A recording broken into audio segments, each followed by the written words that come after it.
நம்ம சேனலில் பயோகிராஃபிலாம் பார்க்குறோம். அந்த வகையில் இன்றைக்கி யாருடைய பயோகிராஃபின்றல தம்பு வச்சு கெஸ் பண்ணியிருப்பீங்க. ஆமாங்க, மேக்கப் ஆர்டிஸ்டான அஷ்மிதா பற்றி எல்லாரும் இந்த வீடியோவில் பார்க்க போகிறோம்.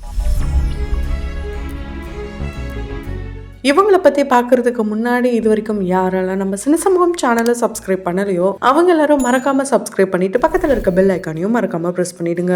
மேக்கப் ஆர்டிஸ்ட் அஷ்மிதாவை பற்றி எல்லாருக்குமே ரொம்ப நாளாகவே தெரியும். கிட்டத்தட்ட பல வருஷமாக இந்த இண்டஸ்ட்ரியில் இருக்காங்கன்னே சொல்லலாம். தன்னுடைய கெரியரை ஒரு ஆங்கரிங்கில் ஸ்டார்ட் பண்ணி இப்போ ஒரு மேக்கப் ஆர்டிஸ்டாக வளம் வந்துட்டு இருக்காங்க. அதுக்கு இடைப்பட்ட தூரம் பார்த்தீங்கன்னா உங்களுக்கு மிகப்பெரிய ஒரு உழைப்பாக தான் இருந்திருக்கு.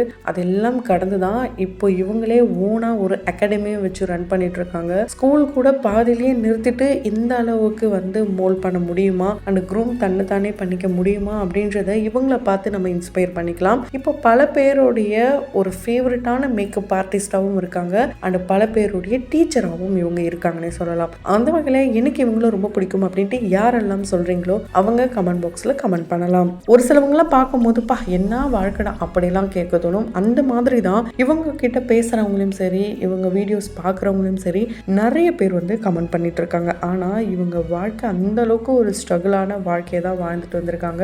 அதெல்லாம் கடந்து தான் இப்போ ஒரு சக்ஸஸ்ஃபுல்லான ஒரு லைஃப்பை வாழ்ந்துட்டு இருக்காங்க. ஆனால் அதையும் சில பேர் தவறாக கமெண்ட் பண்ண தான் செய்கிறாங்க. ஏன்னா இப்போ சமீபத்தில் இவங்களுடைய கணவர் கூட ஒரு பண மோசடி வழக்குலலாம் சிக்கினாரு. அதுக்கான விளக்கத்தையும் கூட அவங்களும் கொடுத்துருந்தாங்க. ஸோ இதெல்லாம் ஒரு பக்கம் இருக்க, இவங்க யாரு, அதாவது அஷ்மிதா யாரு, அவங்க எப்படி இந்த இண்டஸ்ட்ரிக்கு வந்தாங்க, அவங்களுடைய க்ரோத் எப்படி இருந்தது, அவங்களுடைய பர்சனல் லைஃப்பில் என்ன மாதிரியான ஸ்ட்ரகிள்ஸ்லாம் இருந்தது, இது எல்லாத்தையும் தான் தொடர்ந்து இந்த வீடியோவில் பார்க்க போகிறோம். அஷ்மிதா அவர்களுக்கு பார்த்தீங்கன்னா இப்போ 33 வயசு ஆகுது. இவங்க தன்னுடைய கெரியரை ஒரு பிஜேவாக தான் ஸ்டார்ட் பண்ணியிருக்காங்க. இவங்க 7th வரைக்கும் மெட்ரிக்கில் படித்ததாகவும் 10th டிஸ்கண்டினியூ பண்ணதாகவும் சொல்லப்படுது. அது மட்டும் இல்லாமல் இவங்க 10th பார்த்தீங்கன்னா போரூர் கவர்மெண்ட் ஸ்கூலில் தான் படித்தாங்க அப்படின்னு கூட சொல்லப்படுது. டிஸ்கண்டினியூ பண்ணிட்டு தான் இவங்க இந்த இண்டஸ்ட்ரிக்கே வந்திருக்காங்க. இவங்களுக்கு அப்பா இறந்துட்டாங்க. அப்பா இருக்கிற இடத்துல இப்போ இவங்களை வச்சு தான் அவங்களுடைய குடும்பமே பார்த்துக்கிறாங்க. அண்ட் இவங்களுடைய கணவர் தான் அந்த குடும்பத்துக்கே ஒரு மகனாக இருந்து தாங்குறாராம். இவங்களும் சரி, அவங்களுடைய தங்கச்சியும் சரி, நிறைய பேர் கமெண்ட் பண்ணுவாங்க அண்டு கம்பேரும் பண்ணுவாங்க. எப்படின்னு பார்த்தீங்கன்னா, இவங்க நல்லா ஃபேராக இருக்காங்க, ஏன் உங்கள் தங்கச்சியை நீங்கள் பார்த்துக்கவே மாட்டீங்க அப்படிலாம் கூட சொல்லுவாங்க. சொல்லப்போனால் அஷ்மிதாவே விக்கிர கமல் போட்டாலும், அவங்களுடைய தங்கை டைமண்ட் கமலே போட்டிருந்தாலும், ஏன் உங்கள் தங்கச்சியை நீங்கள் பார்த்துக்கவே மாட்டீங்க, இவ்வளோ சம்பாதிக்கிறீங்க, என்ன தான் பண்ணுறீங்க, நல்ல காசை வச்சு ஊராக சுற்றுறீங்களா, இது போல் நெகட்டிவான கமெண்ட்ஸ்லாம் கூட இவங்களுக்கு வந்துட்டே தான் இருக்குது. ஆனால் இவங்க அவங்களுடைய குடும்பத்தை ரொம்ப நல்லாவே பார்த்துக்கிறாங்கன்னு தான் சொல்ல முடியும். ஏன்னா எல்லாருமே எப்பவுமே அப்பா அம்மா பேரில் வீடு வாங்கி தரணுன்ற ஒரு ஆசை இருக்கும். ரீசெண்டாக கூட நம்மளுடைய அனிதா சம்பத் அவர்கள் அவங்க அம்மா பேரில் ஒரு வீடு வாங்கியிருந்தாங்க. அது அவங்களோட 2வது கனவு இல்லமாக கூட இருந்துச்சு. அதே மாதிரி இவங்க பார்த்தீங்கன்னா சொந்தமாக ஒரு வீடை கட்டியிருக்காங்க. அந்த வீடு தனக்கோடி நீலமேகம் அப்படின்ற பேரில் தான் ஓப்பன் பண்ணுவாங்கன்னு பார்த்தா திவ்யா நீலமேகம் அப்படின்ற பேரில் ஓப்பன் பண்ணியிருக்காங்களாம். அதை பார்த்துட்டு அவங்களுடைய சிஸ்டர் ரொம்பவே எமோஷ்னல் ஆகிட்டாங்க. அந்த அளவுக்கு சிஸ்டருடைய பாசம் இவங்களுக்கு ரொம்ப அதிகமாகவே இருக்குங்க. இவங்க ரயில்வே ஸ்டேஷனில் பார்த்தீங்கன்னா துருன்னு பேசிக்கிட்டே இருந்தாங்களாம். அதை பார்த்து ஒரு நபர், நீங்கள் ஏமா ஆங்கரிங் பண்ணக்கூடாதா அப்படின்னு கேட்டதுக்கு, எனக்கு அதெல்லாம் வராதே அப்படின்னு சொல்லியிருக்காங்க. இவங்களுடைய வீட்டெல்லாம் மீறி தான் இவங்க போயிட்டு அந்த ஜாபை பண்ண போயிருக்காங்க. தன்னுடைய 13வது வயசில் இவங்க ஹோட்டலில் வேலை பார்த்துருக்காங்களாம், ஒரு முறுக்கு கடையில் வேலை பார்த்துருக்காங்க. இது போல் சின்ன சின்ன வேலைகள்லாம் இவங்க பார்த்துருக்காங்க. அதே 13 வயசுல தான் இவங்க ஆங்கரிங்கும் தன்னுடைய கெரியரை ஸ்டார்ட் பண்ணுறாங்க. அப்படி ஸ்டார்ட் பண்ணும்போது பல மொழிகளில் இருந்தாலும் இவங்க தமிழ் மொழியில தான் பண்ணியிருக்காங்க. ஆரம்ப காலகட்டத்தில் என்னதான் இவங்க கவர்மெண்ட் ஸ்கூலில் படிச்சிருந்தாலும் தமிழே வராத மாதிரி தான் பேசுவாங்க. இவங்களுடைய இன்டர்வியூஸ்லாம் பார்த்துட்டு அதையும் நெகட்டிவாக தான் நிறைய பேர் பேசியிருக்காங்க. ஆனால் இப்போ இவங்க அந்த அளவுக்கு இங்கிலீஷில் சர்ற மாதிரியாக பேசுவாங்க.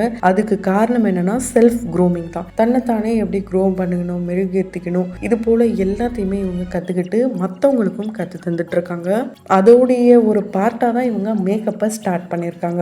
மேக்கப்புக்குன்னு தனியாக கோர்ஸும் முடிச்சிருக்காங்க. மும்பை பேஸ்டு மேக்கப் ப்ராஜெக்ட் தான் இவங்க நிறைய பண்ணியிருக்காங்க. அந்த முறைப்படி கற்றுக்கிட்டு இன்னொருத்தவங்களுடைய முகத்தை அந்த பிக் டேவை நம்மளால ஸ்பாயில் பண்ணக்கூடாதுன்ற ஒரே ஒரு நோக்கத்துக்காக இவங்க நிறைய விஷயங்கள் மேக்கப்லேயே என்ன மாதிரியான விஷயங்கள் பண்ணலாம் அப்படின்றத இவங்க லேர்ன் பண்ணிட்டு நிறைய செலிபிரிட்டிஸ்க்கு இவங்க மேக்கப் போட்டிருக்காங்க. இப்போ நிறைய பிரபலங்களை உருவாக்கிட்டு வராங்கன்னே சொல்லலாம். இவங்க 2018 ஒரு அகாடமியும் உருவாக்கியிருக்காங்க. செல்ஃப் க்ரூமிங்கும் சொல்லித்தராங்க. பியூட்டிஷியனாக மட்டும் இல்லாமல் அதை ஒரு ப்ரொஃபஷ்னலாகவும் இவங்க பண்ணிட்டு வராங்க. இப்போ மேக்கப் அப்படி இல்லைன்னா பல நார்மல் பீப்புளுடைய முகத்தையே பார்க்க முடியாத அளவுக்கு தான் மேக்கப் ப்ராடக்ட்ஸ் எல்லாமே இப்போ வந்து ரொம்ப ஹை லெவலில் போயிட்டுருக்கு. அதை இவங்க நல்ல முறையில் யூட்டிலைஸ் பண்ணிக்கிட்டு வராங்கன்னே சொல்லலாம். ஸோ இவங்களுடைய கெரியர் க்ரோத் வந்து ரொம்ப ஸ்ட்ரகிள் பண்ணி உள்ளே வந்தாங்க. இவங்க சைல்டு ஆர்டிஸ்டாக 2008 பார்த்தீங்கன்னா சாது மிரண்டா அப்படின்ற படத்துலையும் நடிச்சிருக்காங்க. அதை தொடர்ந்து 2010 வில்லன், கருங்காலி, தென்காசி பக்கத்தில், சாமி புள்ள, இது போல படங்கள்லாம் கூட இவங்க நடிச்சிருக்காங்க. 2022 இவங்களுக்கு பார்த்தீங்கன்னா MUAல வந்து ஒரு அவார்டும் கொடுத்துருக்காங்க. எது பேஸ்டு பார்த்தீங்கன்னா வால் ஆஃப் ஃபேம் அப்படின்ற ஒரு நிறுவனம் தான் இவங்களுக்கு இந்த அவார்டை வழங்கியிருக்காங்க. இவங்களுடைய பர்சனல் லைஃப் எங்கேருந்து ஸ்டார்ட் ஆகுதுன்னா, இவங்க இந்த காலேஜ் அந்த ஒரு டீனேஜில் வந்து இவங்களுக்கு வந்து ஸ்டார்ட் ஆகுது. அப்போ தான் இவங்க வந்து மேக்கப்லாம் வந்து போட கற்றுக்குறாங்க. ஒரு பக்கம் அதை கற்றுக்கிட்டே இருக்கும்போது டீடாக்ஸ் வந்து ஒரு சென்டருக்கு போகிறாங்க.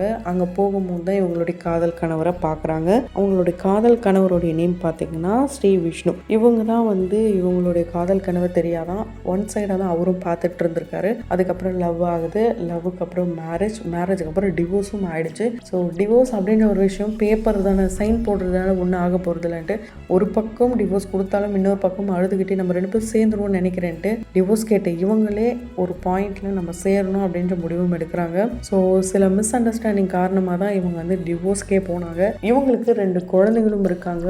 இப்போ ஆஃப்டர் டிவோர்ஸ்க்கு அப்புறமா இவங்க செகண்ட் மேரேஜும் அவரையே பண்ணிக்கிட்டாங்க. அதெல்லாம் சோஷியல் மீடியாவில் ரொம்ப வைரல் ஆச்சு. இவங்களுக்கு அபார்ஷனும் நடந்துதான். அதையும் இவங்க சோஷியல் மீடியாவில் போஸ்ட் பண்ணாங்க. அதுக்கு காரணம் என்னன்னு கேட்டிங்கன்னா, அவங்களுக்கு இருந்த சில இஷ்யூஸை பற்றி அவங்க ரொம்ப தெளிவாக பேசியிருந்தாங்க. அதாவது டியூப்பில் உருவான அந்த கரு பார்த்திங்கன்னா அந்த டியூபை வெடிக்கிற அளவுக்கு இவங்களை ரொம்பவே மோசமான நிலைக்கு கொண்டு போயிடுச்சு.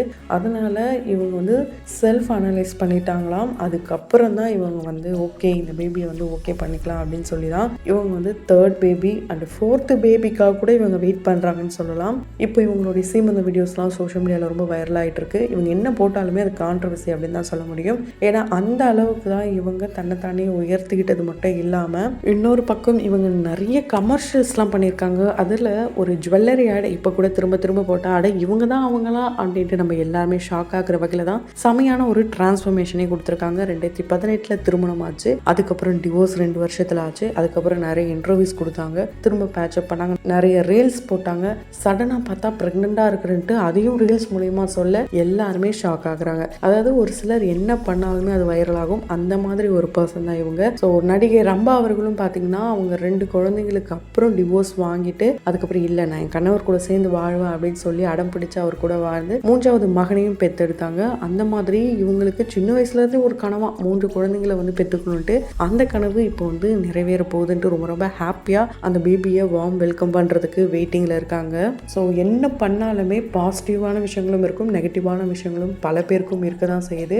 அதே மாதிரி தான் இவங்களுக்கும் இவங்க எதை பற்றியுமே கேர் பண்ணாமல் ஓகே இதுதான் அப்படின்றத அக்செப்ட் பண்ணிட்டு லைஃப்பை ரொம்ப ஜாலியாக லீட் பண்ணிட்டு போகிறாங்க. இவங்களை பற்றி நீங்கள் என்ன நினைக்கிறீங்க? உங்களுடைய கருத்துக்களை கமெண்ட் பாக்ஸில் மறக்காமல் கமெண்ட் பண்ணுங்கள். தொடர்ந்து பயோகிராஃபியில் பார்த்து என்ஜாய் பண்ணணும்னு நினச்சிங்கன்னா உடனே நம்ம சினி சமூகம் சேனலை சப்ஸ்கிரைப் பண்ணிவிட்டு பக்கத்தில் இருக்க பெல் ஐக்கனையும் மறக்காமல் ப்ரெஸ் பண்ணிவிடுங்க.